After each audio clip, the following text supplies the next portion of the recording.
ইসরায়েলের আগ্রাসনের জবাবে আবারও পাল্টা ধ্বংসাত্মক হামলা চালিয়েছে ইরান।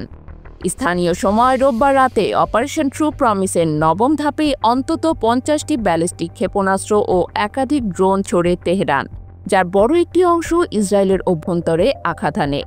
ইরানের রাষ্ট্রীয় সংবাদ সংস্থা ইরনা এই তথ্য নিশ্চিত করেছে। টাইমস অফ ইসরায়েল জানিয়েছে, হাইফা, তেল আবিব এবং কিরিয়াত ঘাটে ক্ষেপণাস্ত্র সরাসরি আঘাত এনেছে। উত্তর হাইফার একটি আবাসিক ভবন পুরোপুরি ধ্বংস হয়ে গেছে বলে জানিয়েছে ইসরায়েলি উদ্ধারকারী সংস্থা জাকা। ইসরায়েলি সেনাবাহিনীর রেডিও স্বীকার করেছে, দেশের প্রতিরক্ষা বলয় পুরোপুরি ভেদ করে ঢুকে পড়েছে ইরানি মিসাইল। ঘটনার পরপরই সামাজিক মাধ্যমে ছড়িয়ে পড়া ভিডিও ফুটেজে দেখা যায় হাইফা শহরে আকাশে একাধিক বিস্ফোরণের ঝলকানি, তারপরে ছড়িয়ে পড়া ধোঁয়ার ঘন মেঘ।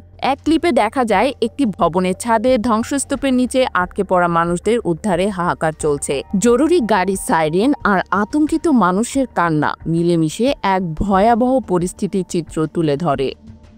ইরানের সশস্ত্র বাহিনীর মুখপাত্র কর্নেল রেজা সাইদ এক টিভি বিবৃতিতে বলেছেন, এই জবাব কেবল শুরু। দখলদার ইসরায়েল যতক্ষণ আগ্রাসন চালাবে ততদিন আমাদের আঘাত অব্যাহত থাকবে। মাটির নিচের বাংকারও তাদের রক্ষা করতে পারবে না।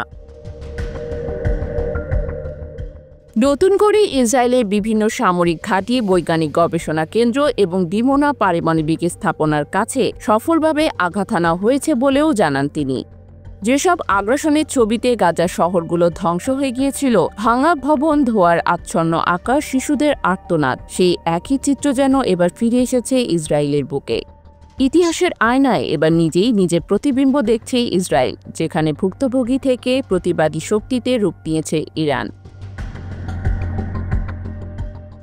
বিশ্লেষকরা বলছেন, যুক্তরাষ্ট্র ও ইসরায়েলের অত্যাধুনিক প্রতিরক্ষা বলয়কে ভেদ করে ইরানের এ সাফল্য মধ্যপ্রাচ্যের শক্তির ভারসাম্যে বড় পরিবর্তন ডেকে আনছে।